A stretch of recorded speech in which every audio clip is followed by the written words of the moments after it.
Hello everyone. हम कर रहे हैं सिंथेटिक पॉलीमर्स और इसमें हमारा आज का टॉपिक है इपोक्सी रेजिन्स। इपोक्सी रेजिन में हम जिन पॉलीमर्स को बनाते हैं उसमें हम मोनोमर यूज़ करते हैं इपोक्साइड्स लाइक इथाइलिन ऑक्साइड और इट्स डेरिवेटिव। तो इथाइलिन ऑक्साइड और उसके डेरिवेटिव से जो भी पॉलीमर हम सिंथेसाइज करते हैं वो आएंगे इपोक्सी रेजिन्स में। इपोक्सी वर्ड आ गया है यहाँ पर, इसका मतलब क्या है कि हम इपोक्साइड ही यूज़ करेंगे। तो इथाइलिन ऑक्साइड जो फर्स्ट मेंबर होता है, सिंपलेस्ट इपोक्साइड होता है, यहाँ पे कार्बन है और दोनों तरफ हम हाइड्रोजन लगा देंगे। ये है इथाइलिन ऑक्साइड, क्योंकि 2 ही कार्बन है यहाँ पे, साथ में एक ऑक्सीजन भी है, तो इथाइलिन ऑक्साइड हम इसे बोलते हैं। अगर इन हाइड्रोजन्स को हम रिप्लेस कर दें किसी अदर ग्रुप से तो वो क्या हो जाएंगे, इथाइलिन ऑक्साइड के डेरिवेटिव। तो इपोक्सी रेजिन्स के पॉलीमर को हम सिंथेसाइज करेंगे या तो यूजिंग दिस कंपाउंड या फिर इसके डेरिवेटिव से। हम इसमें डिस्कस करेंगे 2 पॉलीमर्स। फर्स्ट में हम लेके चलते हैं एपीक्लोरोहाइड्रिन। जो मोनोमर हम यूज़ करेंगे वो होगा एपीक्लोरोहाइड्रिन, जो इथाइलिन ऑक्साइड का एक डेरिवेटिव है। और दूसरा मोनोमर हम इसमें यूज़ करेंगे बिसफिनोल। अब यहाँ से देखो हमें क्या पता चल रहा है इसमें कि फिनोल तो होगा एक। अब ये बिसफिनोल होने से मतलब कैसे क्या स्ट्रक्चर होगा वो देखते हैं। तो चलो पहले लिखते हैं हम एपीक्लोरोहाइड्रिन।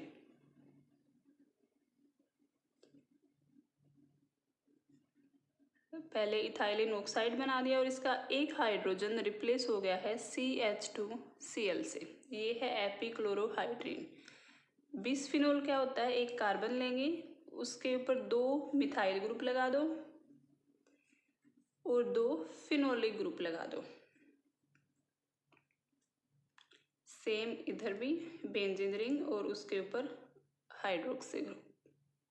ये होता है बिसफिनोल, ये है एपीक्लोरोहाइड्रिन। ये मोनोमर्स हैं इपोक्सी रेजिन का पॉलीमर बनाने के लिए।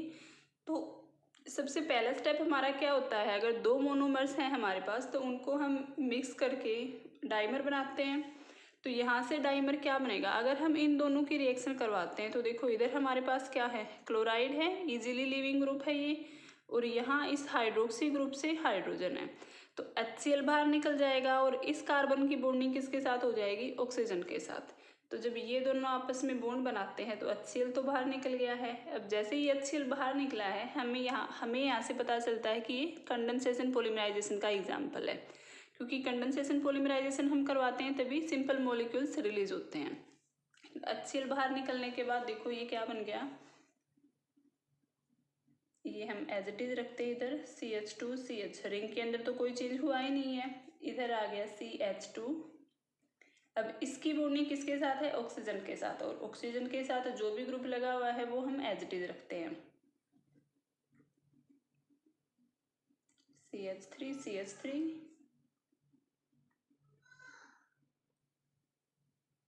और इधर हम लगा देते हैं एक और फिनोलिक ग्रुप OH। अब देखो ये तो क्या बन गया है, इसका डाइमर। हमें ट्राइमर बनाना है, एक और मेंबर ऐड करेंगे। अगर हम एपीक्लोरोहाइड्रिन लेते हैं तो वो इधर इस हाइड्रोक्सी ग्रुप के साथ ऐड होगी, और अगर हम बिसफिनोल ले रहे हैं तो वो इधर ऐड होगा। तो अगर हम एपीक्लोरोहाइड्रिन की रिएक्शन करवाते हैं तो फिर से क्या होगा, ये क्लोराइड ग्रुप यहाँ से और यहाँ से ये वाला हाइड्रोजन फिर से रिलीज हो जाएगा। तो चलो पहले हम एपीक्लोरोहाइड्रिन के साथ ही देखते हैं। इसको हम एज इट इज लिखते हैं, ऑक्सीजन CH2CH। ये जो इतना मॉलिक्यूल है एज इट इज रहेगा, चेंजेस कहाँ होंगे, सिर्फ इस हाइड्रोजन की जगह। तो देखने में तो ये मॉलिक्यूल फिर से बहुत बड़ा लग रहा है, लेकिन रिएक्शन सिर्फ एक ही जगह पे हो रही है।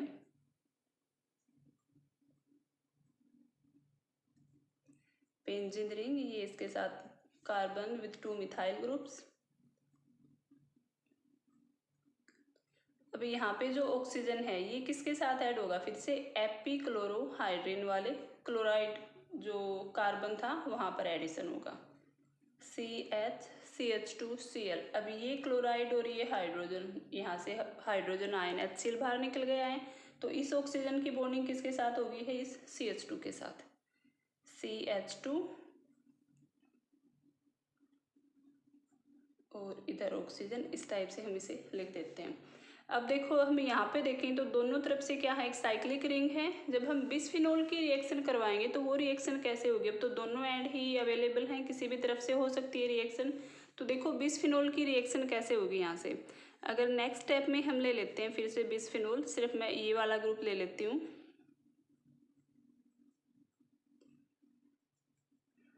तो यहाँ से क्या होगा, ऑक्सीजन की इलेक्ट्रोनेगेटिविटी ज़्यादा होती है, हाइड्रोजन की इलेक्ट्रोनेगेटिविटी कम है, तो ऑक्सीजन के ऊपर आ गया स्लाइटली नेगेटिव चार्ज और हाइड्रोजन के ऊपर पॉजिटिव चार्ज।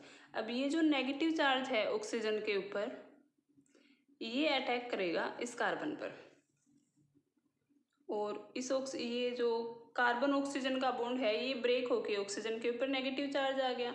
अब इस ऑक्सीजन ने तो बॉन्ड किसके साथ बना लिया यहाँ पर, तो यहाँ से H पॉजिटिव आयन रिलीज हो गया, वो किसके साथ बॉन्ड बनाएगा, इसके साथ, यहाँ पे जो CH ग्रुप है हमारा, क्योंकि ऑक्सीजन रिलीज होके वो नेगेटिव आ गया, इसको कोई ना कोई कैटायन चाहिए, तो H पॉजिटिव इधर आ जाएगा। तो ये हमारे पास क्या बनेगा इधर से, ये हमने जो भी इधर ग्रुप थे वो एज इट इज रखे हैं। फिनोल के साथ ऑक्सीजन है, इस ऑक्सीजन की बॉन्डिंग हो गई है CH2 के साथ।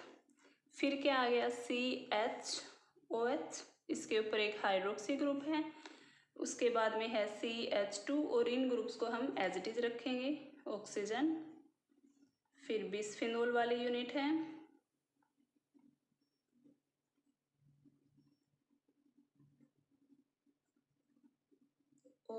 और अब स्टार्ट हो गई है हमारी एपीक्लोरोहाइड्रिन यूनिट, ये बन गया। अब फिर से हम इधर क्या ऐड कर सकते हैं, एक और बिस्फिनोल इधर ऐड होगा, अगर यहाँ पर बिस्फिनोल है हमारे पास तो एपीक्लोरोहाइड्रिन ऐड होगा, तो इसी तरह से हम ऐड करते चलेंगे। अब जो यूनिट हमारी रिपीट हो रही है बार बार, वो कौन सी यूनिट है, अगर हम एपीक्लोरोहाइड्रिन की बात करें तो जो ये वाला पार्ट है इतना, ये एपीक्लोरोहाइड्रिन का पार्ट है। बिस्फिनोल की अगर हम बात करें तो यहाँ से लेके यहाँ तक ये वाला पार्ट बिस्फिनोल का है, तो एक तरह से ये जो यूनिट है रिपीटिंग यूनिट होगी हमारे पास। इस तरफ से हम ऑक्सीजन को ऐड नहीं कर रहे हैं, क्योंकि ऑक्सीजन क्या है, बिस्फिनोल का पार्ट है, और बिस्फिनोल को हम यहाँ पर दिखा चुके हैं। तो जो हमारे पास ये एपीक्लोरोहाइड्रिन था, इसमें टोटल 3 कार्बन्स थे, यहाँ पर हमने 3 कार्बन्स वाली एपीक्लोरोहाइड्रिन की एक यूनिट ली है, सेकेंड हमने बिस्फिनोल की यूनिट ले ली है। तो जब भी हम पॉलीमराइजेशन पॉलीमर्स को दिखाते हैं तो मोनोमर्स को एक एक मोनोमर ले लेंगे 2 बार, क्योंकि रिपीटेशन के लिए तो हम N यूज़ कर रहे हैं यहाँ पे। तो ये हमारे पास बन जाता है इपोक्सी रेजिन का पॉलीमर। यहाँ पर हम बात करें तो देखो एक तरह से ये हमें क्या दिख रहा है कि एंड ग्रुप है इधर इसका, आप अगर चाहो तो इसे इधर कंप्लीट करके दिखा सकते हो, CH3 चाहो तो नहीं, ये कंप्लीट लिखना ही है, मैंने तो जल्दबाजी के चक्कर में छोड़ दिया था इसे। ये बन गया है हमारा इपोक्सी रेजिन का पॉलीमर।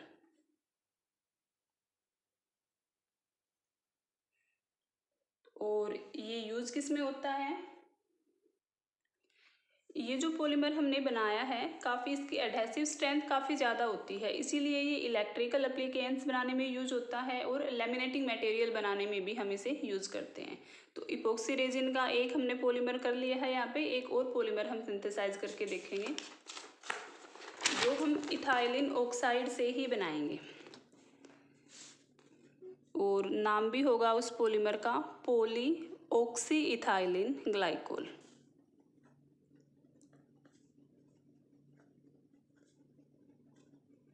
पॉलीऑक्सी इथाइलिन ग्लाइकोल, इसमें जो हम मोनोमर लेके चलेंगे वो होगा इथाइलिन ऑक्साइड, जो सिंपल इपोक्साइड होता है, इसको हम लेके चलेंगे एज ए मोनोमर, और इसको हम पॉलीमराइज करवाएंगे in the presence of base, NaOH या KOH हम बेस लेंगे, और सोलवेंट लेके चलेंगे यहाँ पर ग्लाइकोल या वाटर, दोनों में से कोई भी सोलवेंट हम यूज़ कर सकते हैं। तो चलो स्टार्ट करते हैं बनाना पॉलीऑक्सी इथाइलिन ग्लाइकोल। फर्स्ट मेंबर हम ये ले लेते हैं, एक मोनोमर हमने लिया, NaOH बेस लेंगे और ग्लाइकोल एज ए सोलवेंट लेके चलते हैं। तो इसमें क्या होगा, NaOH में सोडियम के ऊपर पॉजिटिव चार्ज होता है और हाइड्रोक्सी के ऊपर नेगेटिव चार्ज होता है। अब ये नेगेटिव चार्ज अटैक करेगा किसी भी एक कार्बन पर, तो यहाँ पर हाइड्रोक्सी ग्रुप आ गया और ये बॉन्ड ब्रेक होके इसके इलेक्ट्रॉन चले जाएंगे ऑक्सीजन के ऊपर। तो ये यहाँ से देखो क्या बन गया, अगर हम पहले इस CH2 की बात करें, क्योंकि ऑक्सीजन और कार्बन के बीच में बॉन्ड तो ब्रेक हो चुका है, तो फर्स्ट मेंबर ये वाला CH2, इसके साथ क्या ऐड है, हाइड्रोक्सी ग्रुप। फिर से इधर क्या आ गया, एक और CH2 और इसके साथ में है O नेगेटिव। अब जो O नेगेटिव है यहाँ से हाइड्रोक्सी ग्रुप तो इधर ऐड हो गया, सोडियम पॉजिटिव यहाँ भी रहता है, तो इसके साथ ही हम क्या दिखाएंगे, सोडियम पॉजिटिव, ये बन गया है। अब इसमें हम फिर से ऐड करेंगे अनदर मॉलिक्यूल ऑफ मोनोमर। जब हम अनदर मॉलिक्यूल ऐड कर रहे हैं इस बार, तो यहाँ पर सोडियम है, फिर से ऑक्सीजन के पास नेगेटिव चार्ज है, तो सेम वही स्टेप हम रिपीट करेंगे। ये जो ऑक्सीजन नेगेटिव है एक कार्बन पर अटैक करेगा, कार्बन और ऑक्सीजन का बॉन्ड ब्रेक हो जाएगा। तो देखो ये क्या बन गया, इधर से OH CH2 यहाँ तक तो हमने लिख लिया। अब इस ऑक्सीजन की बॉन्डिंग किसके साथ हुई है, इधर CH2 O negative, CH2 O negative. अब ये जो ऑक्सीजन था इसकी बॉन्डिंग तो इधर हो गई, सॉरी इधर हो गई है बॉन्डिंग, ये सोडियम पॉजिटिव किधर आ जाएगा, हम लास्ट में जो ऑक्सीजन नेगेटिव है उसके साथ दिखा देंगे। इसी तरह से ये कॉन्टिन्यूसली चलता जाएगा। अब देखो ये तो मोनोमर था, मोनोमर को ये जो रिंग फॉर्म में था इसको हमने ओपन चेन में कन्वर्ट कर दिया है। ये क्या बन गया है, इसका डाइमर, हमने 2 इथाइलिन ऑक्साइड को यहाँ पे यूज किया है। अब जब हमने मोनोमर से डाइमर बनाया तो यहाँ पर कोई भी मॉलिक्यूल रिलीज नहीं हुआ। इसका मतलब क्या है कि ये वाला जो पॉलीमर है ये एग्जाम्पल है एडिशन पॉलीमराइजेशन का। तो ये इपोक्सी रेजिन में पहली बार, मतलब इपोक्सी रेजिन ही आया है जिसका एक पॉलीमर कंडेंसेशन पॉलीमराइजेशन का एग्जाम्पल है और दूसरा एडिशन पॉलीमराइजेशन का एग्जाम्पल है। तो ये चीज़ ध्यान रखना है यहाँ से कि पॉलीऑक्सीइथाइलिन ग्लाइकोल एडिशन पॉलीमर है, क्योंकि यहाँ पर जो मोनोमर यूनिट है वो कॉन्टिन्यूसली ऐड होती जाती है without releasing of any small molecules. तो इसी तरह से जब हम इसको आगे करते चलेंगे, सक्सेसिवली हम ऐड करते जाएंगे, तो कौन सी यूनिट जो रिपीट हो रही है वो यूनिट कौन सी है, देखो CH2 ये CH2 तो रिपीट हो रहे हैं। एक तरफ से ऑक्सीजन आएगी और जो दूसरी ऑक्सीजन है, अगर हम यहाँ पर जैसे इधर हम बात करते हैं हाइड्रोक्सी ग्रुप है, पहले हम इसी को लिख लेते हैं, ये वाला पार्ट हमने एज इट इज लिख लिया। अब इधर क्या है, ऑक्सीजन CH2 एक और मॉलिक्यूल हम ऐड करेंगे इथाइलिन ऑक्साइड का, तो ये वाली यूनिट फिर से आ जाएगी। तो हम इसको दिखाएंगे N टाइम्स, तो ये बन गया है हमारा पॉलीमर। अगर हमें इसका एंड ग्रुप दिखाना है तो हम किस तरह से दिखाएंगे, ये इस टाइप से कॉन्टिन्यूसली चलती जा रही है और यहाँ पर क्या आ गया, ऑक्सीजन नेगेटिव Na पॉजिटिव। अगर अब हम इसमें वाटर ऐड कर देते हैं लास्ट में, तो ये जो ऑक्सीजन नेगेटिव है ये भी किस में कन्वर्ट हो जाएगा, हाइड्रोक्सी ग्रुप में। तो यहाँ से हमारे पास क्या बनेगा, OH CH2 oxygen CH2 N times हो गए ये। और लास्ट में देखो जो भी पॉलीमर यहाँ बनेगा लास्ट में क्या बच रहा है, oxygen negative Na positive, third हम ऐड करेंगे तो उसके लास्ट में भी यही होगा, ऑक्सीजन नेगेटिव Na पॉजिटिव। तो चाहे कितना भी बड़ा पॉलीमर बना लो, लास्ट में ये वाली यूनिट तो रहनी है, ऑक्सीजन नेगेटिव। जैसे ही हम यहाँ पर वाटर ऐड करेंगे तो ये हाइड्रोक्साइड ग्रुप में कन्वर्ट हो जाएगा और ये है हमारा पॉलीमर पॉलीऑक्सीइथाइलिन ग्लाइकोल। पॉलीऑक्सी वर्ड भी आएगा और ये हमें ब्रैकेट में लिखना है ऑक्सीइथाइलिन, और ग्लाइकोल वर्ड हमें लिखना है बाहर। तो ये हमारा पॉलीमर है। इसको हम यूज़ कहाँ करते हैं, कॉस्मेटिक इंडस्ट्री में हम इसे यूज़ करते हैं, बहुत सारे कॉस्मेटिक्स बनते हैं इससे, और फार्मास्यूटिकल में भी इसे हम यूज़ करते हैं। तो कॉस्मेटिक और फार्मास्यूटिकल इंडस्ट्री में हम यूज करेंगे। ये थे 2 पॉलीमर्स इपोक्सी रेजिन के, एक है एडिशन पॉलीमराइजेशन का एग्जाम्पल और दूसरा है कंडेंसेशन पॉलीमराइजेशन का एग्जाम्पल। चलो एक और टॉपिक करते हैं हम आज यहाँ पे, पॉलीयूरेथेन। ये एक नया सा नाम है, इपोक्साइड तो सुना हुआ था कि यूरेथेन क्या होता है, पॉलीमर तो इसका जब बनाएंगे ना, जब हमें पता होगा कि यूरेथेन जो मोनोमर की तरह यहाँ पे वर्ड यूज हुआ है वो क्या है। तो हम थोड़ा सा बैकवर्ड रिएक्शन जाते हैं कि यूरेथेन बनता कैसे है। यूरेथेन को हम बोलते हैं कार्बामेट, एक और नाम भी है इसका जिसे बोल देंगे हम कार्बामेट। अब इसके नाम में देखो लास्ट में क्या आया है, ATE। तो ATE किस, अगर हम नॉर्मल कंपाउंड्स की बात करें किस में आता है, अगर एस्टर की हम नेमिंग करते हैं, जैसे कोई भी एस्टर ले लेती हूँ मैं यहाँ पे OCH3, इसका नाम हम कैसे लेंगे, मिथाइल इथेनोएट। तो एस्टर की जब भी हम नेमिंग करते हैं उनके लास्ट में ATE वर्ड आता है कि मिथाइल इथेनोएट। यहाँ पर हम बात करें ये तो अल्काइल ग्रुप है जो हमें अल्कोहल से बनता है। एस्टर को बनाएंगे कैसे, कार्बोक्सिलिक एसिड से। ये वाला जो बॉन्ड है कार्बोक्सिलिक एसिड और अल्कोहल के बीच में रिएक्शन होती है तब बनता है। तो अल्कोहल वाला जो भी R ग्रुप होता है उसको तो हम लेके चलते हैं अल्काइल, और जो कार्बोक्सिलिक एसिड का ग्रुप होता है उसको हम अल्केनोइड के तरह बोलते हैं, जैसे इसे हम क्या बोलते हैं, इथेनोइड। तो यहाँ पर वर्ड क्या, जो इथेनोइड मतलब इथेनोइक एसिड से मिला है हमें। तो ये जो कार्बामेट वर्ड है तो ये हमें किससे मिला होगा फिर, कार्बामिक एसिड से। जो ये एस्टर है कार्बामेट, यहाँ से ये तो पता चल गया कि कार्बामेट क्या है, ये एक एस्टर है और इससे हम बनाएंगे किससे, कार्बामिक एसिड से।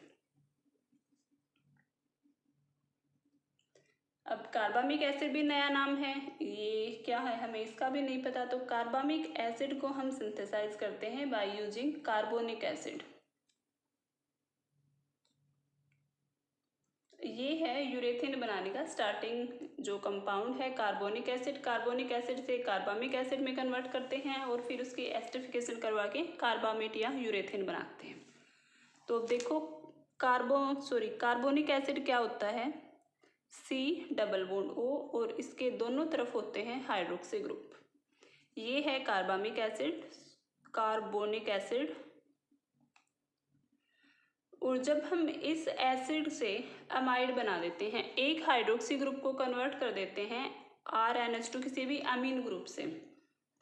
अमाइड बनाने के लिए क्या करते हैं हम, कार्बोक्सिलिक एसिड की अमीन के साथ रिएक्शन करवा देते हैं। तो यहाँ से ये वाला एक हाइड्रोक्सी ग्रुप और एक हाइड्रोजन वाटर मॉलिक्यूल रिलीज हो जाएगा और ये क्या बच गया हमारे पास, OH C double bond O। यहाँ से हाइड्रोक्सी ग्रुप हट चुका है, यहाँ से एक हाइड्रोजन, तो इसकी बॉन्डिंग होगी नाइट्रोजन के साथ NHR। ये एक एसिड बन गया है। अगर हम इस ग्रुप को देखें तो ये क्या है, कार्बोक्सिलिक एसिड है, और हम इस ग्रुप को देखें तो ये क्या है, एक अमाइड है। तो इसे हम बोलते हैं कार्बामिक एसिड। और ये कंपाउंड अनस्टेबल कंपाउंड होता है बोथ। तो कार्बामिक एसिड ऐसा एसिड जिसमें एक ही कार्बन से, मतलब उसके साथ ही कार्बोक्सिलिक एसिड ग्रुप भी है और अमाइड ग्रुप भी अटैच है। तो अगर हम इसका एस्टरिफिकेशन करवाएं, किसी भी अल्कोहल के साथ रिएक्शन करवाएंगे तो यहाँ पर अल्कोहल ये जो R ग्रुप है इधर आ जाएगा, फिर से H2O रिलीज होगा, हाइड्रोजन अल्कोहल यूनिट से और hydroxy group carboxylic acid unit से। तो इधर से ये क्या बन गया, R-O, इसकी बॉन्डिंग है C double bond O NHR। ये होता है कार्बामेट या यूरेथेन। मतलब यूरेथेन वो कंपाउंड है जिसमें ये वाले लिंकेज हो, कार्बन ऑक्सीजन, फिर कार्बन के साथ डबल बॉन्डेड ऑक्सीजन और NH। तो जिन भी कंपाउंड्स में ये लिंकेज होती है उन्हें हम बोलते हैं यूरेथेन। अब पॉलीयूरेथेन मतलब पॉलीमर्स की अगर हम बात करें तो वो पॉलीमर्स जिसमें ये वाले लिंकेज हो, जिसमें यूरेथेन लिंकेज हो, उन्हें हम बोलेंगे पॉलीयूरेथेन। तो चलो देखते हैं हम पॉलीयूरेथेन कैसे प्रिपेयर करते हैं। पहले यूरेथेन की ही बात करते हैं। ये जो मेथड था कि हम कार्बामिक एसिड से एस्टरिफिकेशन करवा के यूरेथेन बना देते हैं, तो इससे नहीं बनता है यूरेथेन, क्योंकि जो कार्बामिक एसिड हमने बनाया था वो इधर बताया भी था कि अनस्टेबल होता है, और ये इतना अनस्टेबल होता है कि हम इससे बना नहीं सकते हैं एस्टर, हम इसकी एस्टरिफिकेशन नहीं करवा सकते हैं। इसीलिए हम जो यूरेथेन हमारा कंपाउंड है जिसे हम लेके चलेंगे in the preparation of polyurethane, उसको हम प्रिपेयर कर देंगे बाय यूजिंग आइसोसाइनेट। आइसोसाइनेट और अल्कोहल के बीच में रिएक्शन करवा के हम यूरेथेन बनाएंगे। आइसोसाइनेट क्या होता है, RN double bond C double bond O, ये इसको हम बोलते हैं आइसोसाइनेट। जब आइसोसाइनेट की हम रिएक्शन करवाएंगे अल्कोहल के साथ तो सेम हमारे पास यूरेथेन या कार्बामेट बन जाएगा। अब देखो ये क्या करेगा, इधर ऑक्सीजन के ऊपर है नेगेटिव चार्ज, स्लाइटली नेगेटिव दिखा देते हैं, और हाइड्रोजन के ऊपर स्लाइटली पॉजिटिव चार्ज है। तो ये जो नेगेटिव चार्ज है इस कार्बन के ऊपर अटैक करेगा, फिर से कार्बन ऑक्सीजन का बॉन्ड ब्रेक होके ऑक्सीजन के ऊपर नेगेटिव चार्ज, तो ये इधर से बन गया RN डबल बॉन्ड C। अगर इधर हम देखें ऑक्सीजन नेगेटिव और इस कार्बन के साथ क्या ऐड हो गया है, ये OR, ये बॉन्डिंग होगी। यहाँ से अब हाइड्रोजन भी था H पॉजिटिव, वो किधर आ जाएगा, हम उसको दिखा देंगे ऑक्सीजन के साथ और इस नेगेटिव चार्ज को यहाँ से हटा देंगे। फिर से हम अगर देखें यहाँ पर तो ऑक्सीजन के पास इलेक्ट्रॉन डेंसिटी या इलेक्ट्रोनेगेटिविटी ज़्यादा होती है, तो इसके ऊपर जो स्लाइटली नेगेटिव चार्ज है या ये मान लो इसके ऊपर लोन पेयर है, वो लोन पेयर इधर बॉन्ड बनाएंगे और ये बॉन्ड ब्रेक होके नेगेटिव चार्ज आ गया नाइट्रोजन के ऊपर। तो इधर से क्या बन गया RN, N नेगेटिव है, यहाँ से ऑक्सीजन के ऊपर पॉजिटिव चार्ज आ जाएगा क्योंकि इसने अपने लोन पेयर्स के साथ डबल बॉन्ड बनाया है फिर से, तो यहाँ से हाइड्रोजन रिलीज हो जाएगा और वो हाइड्रोजन हम दिखाएंगे नाइट्रोजन के साथ। ये बन गया C डबल बॉन्ड OR', देखो सेम वही लिंकेज होगी, इधर R ग्रुप है NH C double bond OR, मतलब एस्टर लिंकेज भी है और अमाइड लिंकेज भी है उसी कार्बन के साथ, तो ये क्या बन गया है यूरेथेन। तो यूरेथेन बनाने के लिए हम ये वाला मेथड यूज़ करेंगे, आइसोसाइनेट की अल्कोहल के साथ रिएक्शन करवाएंगे, ना कि जो कार्बामिक एसिड बना था उसकी हम एस्टरिफिकेशन करवाएंगे, क्योंकि वो सिर्फ समझने के लिए था कि कार्बामिक एसिड से हम कैसे यूरेथेन होता क्या है। एक्चुअल में कार्बामिक एसिड एक अनस्टेबल कंपाउंड होता है और ये इतनी देर के लिए भी एग्जिस्ट नहीं करता कि हम इसे यूरेथेन बना सकें। तो अब हम इसे पॉलीमर बना के देखते हैं। मोनोमर की तो हमें सिंथेसिस देख ली और जो भी इसमें मतलब बॉन्डिंग थी कि किस टाइप की बॉन्डिंग हमें चाहिए वो हमने देख ली। तो हम एक पॉलीमर यहाँ पर लेके चलते हैं जिसके मोनोमर हम लेंगे ग्लाइकोल और एडिपिक एसिड। अब तो ये दोनों नाम इतनी बार यूज हो चुके हैं, आई थिंक आप सबको पता चल गया होगा कि इनका स्ट्रक्चर क्या होगा। ग्लाइकोल CH2 और दोनों तरफ से एक एक hydroxy group. Adipic acid di carboxylic acid है विद 6 कार्बन एटम्स। जब हम इनकी रिएक्शन करवाते हैं तो दिख रहा है एक तरफ अल्कोहल ग्रुप है, एक तरफ क्या है एस्टर ग्रुप है, तो यहाँ से वाटर रिलीज हो जाएगा और एस्टर बन जाएगा। तो ये ग्रुप है as it is OH CH2, फिर से इधर क्या है ऑक्सीजन और ये आ गया C double bond O CH2 COOH, ये बन गया है हमारा डाइमर। अब हम रिएक्शन को एक ही तरफ से बढ़ाते हैं, फिर से हम क्या लेंगे ग्लाइकोल लेंगे, तो इधर CH2O यूनिट फिर से ऐड हो जाएगी। फिर से हम कार्बोक्सिलिक एसिड लेंगे, इसी तरह से हम इसे जो हमारी चैन है इसको हम बढ़ाते चलेंगे। तो चलो एक बार फिर से हम रिएक्शन करवाते हैं ग्लाइकोल के साथ। तो यहाँ से हाइड्रोजन और ये वाला हाइड्रोक्सी ग्रुप, फिर से वाटर मॉलिक्यूल रिलीज हो गया OH CH2O C double bond O CH2 ये तो हमने एज इट इज रखा है। C डबल बॉन्ड O ये तो यहाँ पे है, सिर्फ क्या यहाँ से जो ग्रुप हटा है वो क्या है हाइड्रोक्सी ग्रुप, इसकी जगह पे क्या आ गया ये वाला ऑक्सीजन O CH2OH। फिर से हम कार्बोक्सिलिक एसिड के साथ रिएक्शन करवाएंगे तो ये वाली जो चेन है बढ़ती जाएगी। अब देखो हमें जो N की फॉर्म में जो ब्रैकेट लगा के हम N लिखते हैं, मतलब पॉलीमराइज फॉर्म में लिखते हैं, उसके लिए हम क्या करेंगे, एक हमें कार्बोक्सिलिक एसिड की यूनिट लेनी है और एक यूनिट हमें लेनी है अल्कोहल की ग्लाइकोल की लेनी है। तो कार्बोक्सिलिक एसिड की यूनिट यहाँ से स्टार्ट हो रही है क्योंकि ये जो ऑक्सीजन होता है सिंगल बॉन्डेड, ये ग्लाइकोल का पार्ट है। तो यहाँ तक क्या आ गई एडिपिक एसिड की यूनिट और OCH2CH2O, ग्लाइकोल में दोनों तरफ से ऑक्सीजन है, तो यहाँ तक कौन सी यूनिट आ गई है सॉरी इथाइलिन ग्लाइकोल की। तो हम इसको जब पॉलीमराइज फॉर्म में लिखेंगे तो कैसे लिखेंगे, इस ग्रुप को एक बार हम एज इट इज बाहर रखते हैं OH CH2CH2O। यहाँ क्या आ गया हमारे पास C double bond O CH2 और C डबल बॉन्ड O, ये तो हो गई एडिपिक एसिड की यूनिट। अब हमें क्या लिखना है OCH2CH2O CH2CH2O, यहाँ हम लगा देंगे N और इसके बाहर क्या होगा एक हाइड्रोजन।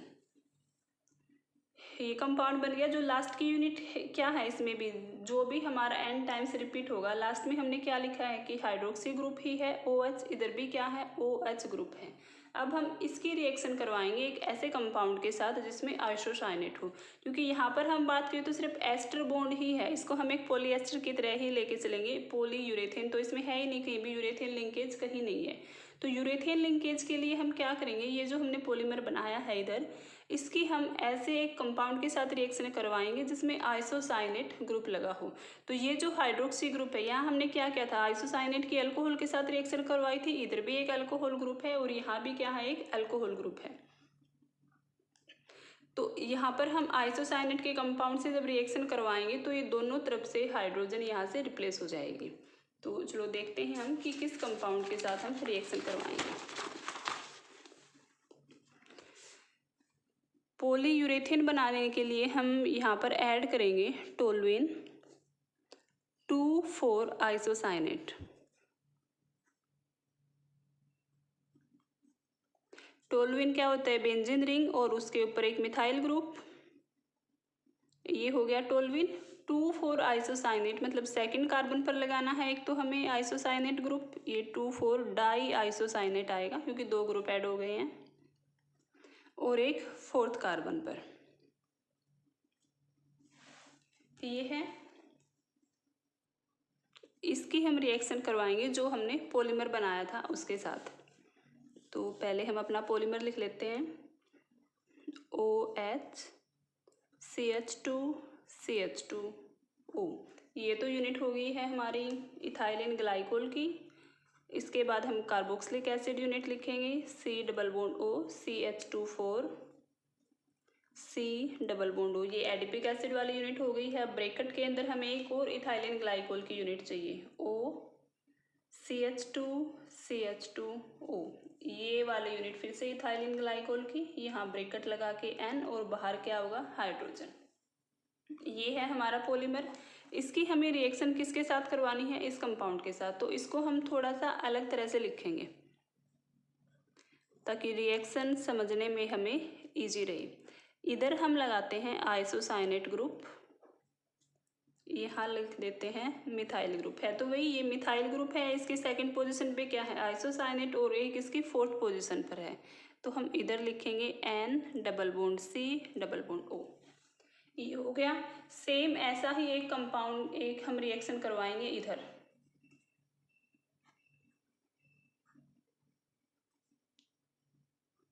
इधर हम लिख देते हैं आइसोसाइनेट ग्रुप, ये हो गया है मिथाइल। मिथाइल के सेकंड कार्बन पर आइसोसाइनेट ग्रुप है और एक हम लिखेंगे इसके फोर्थ कार्बन पर आइसोसाइनेट ग्रुप।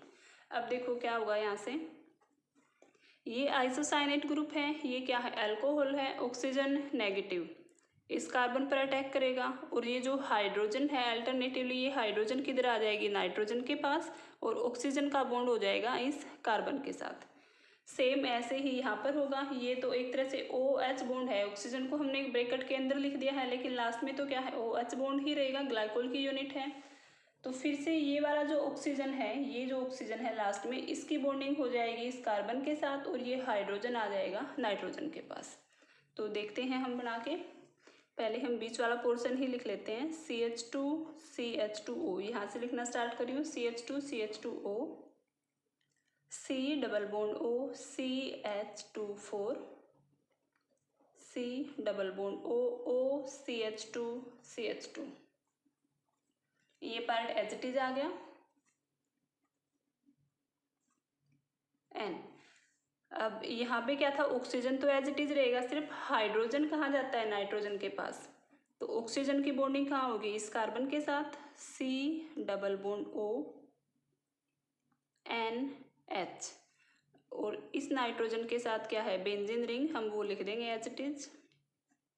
इसके इधर सेकंड कार्बन पर है मिथाइल ग्रुप, और यहाँ क्या है एक और आइसोसाइनेट ग्रुप है। अगर सेम हम ऐसे ही एक चैन लेके आए हैं तो यहाँ पर भी वो इस ग्रुप के साथ भी रिएक्ट कर सकती है।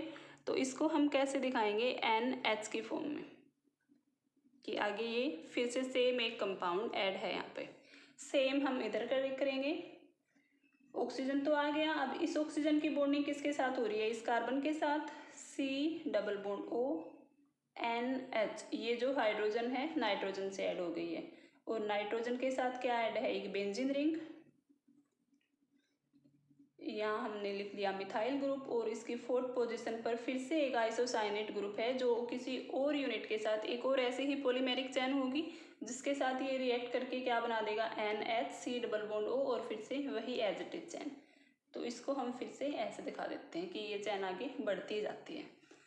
तो ये हमारा कंपाउंड बन गया है पॉलीयूरेथेन। अब इसमें देखो जो हमने पहले ये बनाया था एडिपिक एसिड और ग्लाइकोल के साथ रिएक्ट करके, ये लग रहा है कि पॉलीमर तो यहीं पर बन चुका है, लेकिन ये जो पॉलीयूरेथेन तो नहीं बना है। पॉलीयूरेथेन के लिए हमने ये वाला कंपाउंड लिया, दोनों तरफ से ऐड हो गया, फिर से एक यूनिट के साथ तो ऐड हो गए हैं 2 मॉलिक्यूल्स, लेकिन यहाँ पर भी ये चैन फर्दर इंक्रीज हो सकती है, इधर भी ये चैन फर्दर इंक्रीज हो सकती है। तो इसी तरह से जितनी मर्जी उतने हम पॉलीयूरेथेन बीच में ऐड कर सकते हैं। तो ये जो लिंकेज है इधर हमारी, ये क्या है, पॉलीयूरेथेन लिंकेज है। सेम अगर हम यहाँ पर भी देखें तो ये वाले लिंकेज है हमारी polyurethane linkage, sorry urethane linkage है, इसीलिए जो पॉलीमर बना है उसको हम बोलते हैं पॉलीयूरेथेन। अब पॉलीयूरेथेन के यूजेस देखते हैं क्या होते हैं। पॉलीयूरेथेन से हम फोम बना सकते हैं, और फोम कहाँ कहाँ यूज होती है हम सबको पता है। अगर हम हमारे घर की ही बात करें, पिल्लो वगैरह होते हैं, पिल्लो हम सब यूज करते हैं, पिल्लो किससे बने होते हैं, उनके अंदर फोम होती है या कॉटन होती है। तो जो फोम पिल्लोज के अंदर फिल होती है वो पॉलीयूरेथेन से ही बनाई जाती है। जो कार की सीट वगैरह होती हैं वो भी हम पॉलीयूरेथेन से बनाते हैं। मतलब जितने भी चीज़ें हम यूज़ करते हैं जिनमें फोम होती है वो सब पॉलीयूरेथेन ही होता है। तो सबसे बड़ा यूज है ये कि घर में चीज़ यूज हो रही है और हम सबको पता है कि फोम के क्या क्या यूज हैं, किस किस चीज़ में हम यूज करते हैं। दूसरा, हम इसे इलास्टिक फाइबर भी बना सकते हैं। तो मेन इसके ये 2 यूजेज हैं। फर्स्ट, हम इसे फोम बना सकते हैं, और सेकंड, हम इसे इलास्टिक फाइबर्स बना सकते हैं। तो ये थे हमारे आज के टॉपिक जिसमें हमने इपोक्सी रेजिन और पॉलीयूरेथेन किया है। आई होप आपको समझ में आ गया हो। कोई डाउट हो तो आप कमेंट बॉक्स में क्वेश्चन कर सकते हो। Thank you.